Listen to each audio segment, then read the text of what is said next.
So ito guys, no, panoorin natin yung nagpatigil dun sa CPR dun sa pinakasikat na basketball players. Yes, kayo guys, comment nyo lang kung ano masasabi nyo dito.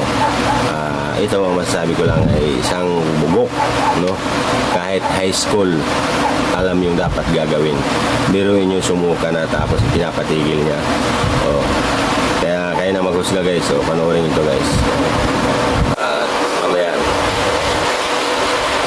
Mamaya bibigyan ko ng komentaryo. Ngayon pala nagko-komenta tayo. Alright, panoorin nyo ito. Pagkaroon po kay Baterbonia, sir, nag-CPR po yung kasamahan nila. And then, ipina-stop po yung CPR. Gusto ko pong mangyari. I-transport na po si Baterbonia sa pinakamalapit pong ospital. Kaya naman po namin, bigyan na po ng paunang lunas po si Baterbonia. Kasi malapit lang naman po yung ospital sa akin. Around 10 to 15 minutes po nandun na po. Dalawa lang masasabi ko dyan. At kung sino man yung babaeng yun, dapat may pananagutan. At kung sino yung nasa likod ng plano sa pagkamatay ng sikat na basketball players. Yun lang yung ating masasabi.